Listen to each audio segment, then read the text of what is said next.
है सोहन लाल द्विवेदी जी की एक कविता है, जिसको अगर आप लोग सुनेंगे आपको अच्छा लगेगा और जीवन में आपको कुछ ना कुछ मोटिवेशन भी जरूर मिलेगा।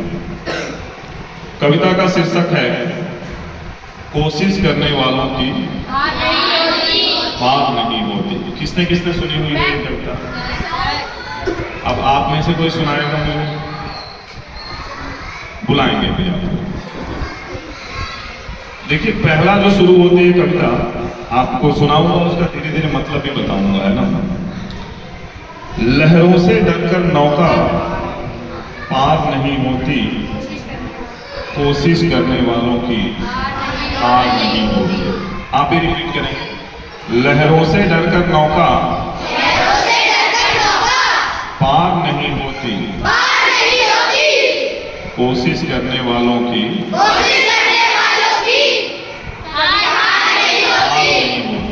ठीक है। नन्ही चींटी, अब सुनिएगा ध्यान से। नन्ही चींटी, चींटी से छोटे तो नहीं है आप? चींटी सबसे छोटी है।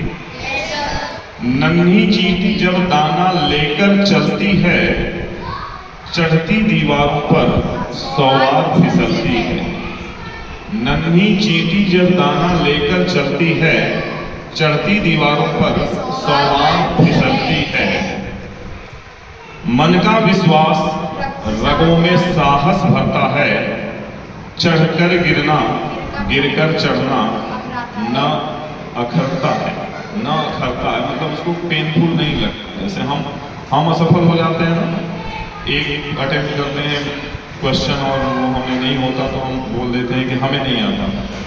लेकिन चींटी 100 बार गिरने के बाद भी उसको ये नहीं रहता कि नहीं, मेरा प्रयास असफल हो गया। आखिर उसकी मेहनत बेकार नहीं होती, कोशिश करने वालों की कोशिश करने वालों की लहरों से डरकर नौका। डुबकियां सिंधु में गोताखोर लगाता है, डुबकियां सिंधु में गोताखोर लगाता है। जा जाकर खाली हाथ लौट कर आता है, जा जाकर खाली हाथ लौट कर आता है। मिलते नहीं सहज ही मोती गहरे पानी में, मिलते नहीं सहज ही मोती गहरे पानी में। बढ़ता दुगना उत्साह इसी हैरानी में, बढ़ता दुगना उत्साह इसी हैरानी में। मुट्ठी उसकी खाली हर बार नहीं होती, मुट्ठी उसकी खाली कोशिश करने वालों की लहरों से डरकर नौका। असफलता एक चुनौती है, इसे स्वीकार करो। असफलता एक चुनौती है, इसे स्वीकार करो। क्या कमी रह गई देखो और सुधार करो। क्या जब तक ना सफल हो नींद, चैन को त्यागो तुम। जब तक न सफल हो नींद और संघर्ष का मैदान छोड़कर मत भागो तुम।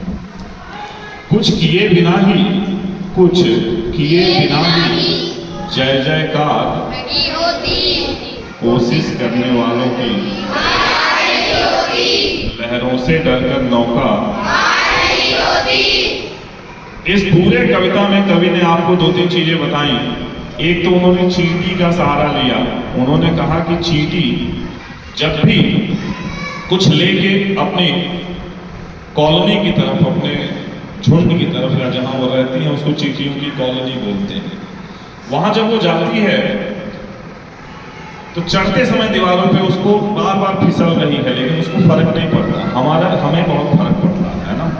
एक बार असफल हो जाते हैं तो हम मान लेते हैं कि अब हमारी असफलता ही है, हम इसमें जीत नहीं पाएंगे। फिर उन्होंने क्या कहा, गोताखोर का एग्जाम्पल लिया। किसका लिया? गोताखोर जानते हैं आप लोग? जो समुद्र में डाइव करते हैं, जो डाइवर्स हैं, ड्राइवर नहीं डाइवर्स, ड्राइवर तो गाड़ी चलाता है। उन्होंने कहा कि गोताखोर जब गोते लगाता है, समुद्र में नीचे जाता है, तो नहीं मिलते मोती सहज ही उसको सहजता से यानी आसानी से मोती नहीं मिल जाता, बहुत गहराई में उसको जाना पड़ता है। लेकिन एक बात और है कि उसकी मुट्ठी हर बार खाली भी नहीं होती है, वो मोती लेके ही आता है। अब इसको ऐसे समझिए, आप अपने जीवन में अगर आपको बहुमूल्य चीज हासिल करनी है ना, तो परिश्रम करना होगा, खुद को तैयार करना होगा, तराशना होगा, खुद को जलाना होगा, आग में नहीं, मेहनत की भट्टी में। किसमें जलाना होगा? और जब आप ऐसा करेंगे तब आपकी जय जयकार होगी। उदाहरण के लिए, अगर पानी में आपको मौज मस्ती करना है तो आप पानी की सतह पे रहिए, लहरें जो आती है ना, किनारे पे रहिए और पानी आए उसमें नहाइए, धोइए, मौज कीजिए, मस्ती कीजिए, फोटो खिंचवाइए, वीडियो बनाइए, रील बनाइए, बस दैट्स इट, हो गया, आनंद मिल गया आपको। अगर आपको जिंदा रहना है तो फिर उसमें कुछ गहराई में जाना पड़ेगा, कुछ गहराई में जाके मछलियां पकड़नी पड़ेंगी, या जो भी समुद्र में रहने वाले जीव जंतु हैं उनको हासिल करना होगा। अगर आपके पास खाने का कोई साधन ना हो तो अपना रोजगार, मछुआरे हैं, बहुत सारे मछुआरे होते हैं, मछली पकड़ के अपना जीवन चलाते हैं। बहुत सारे ऐसे देश हैं जहां नॉनवेज ही खाने को है, वेजिटेरियन कुछ है नहीं। लेकिन अगर आपको बहुत बड़ा काम करना है तो ऊपर से बात नहीं बनेगी। You have to move deep inside of water, then you will get follow. मोती तभी मिलेंगे जब आप नीचे जाएंगे। विषय के साथ भी ऐसा ही है, जीवन में किसी भी विषय के साथ ऐसा है। आपको इंग्लिश कठिन लगती है, आपको संस्कृत कठिन लगती है, गणित कठिन लगती है, विज्ञान कठिन लगता है, साइंस कठिन लगता है। आप जितना नीचे उसमें गहराई में जाएंगे ना, उतना आपको आनंद आना शुरू हो जाएगा। लेकिन जब तक आप ऊपर से हैं, आपकी मुट्ठी एक बार खाली जाती है, आप रोने लगते हैं, मुझे तो आता ही नहीं मम्मी, ट्यूशन लगा दो।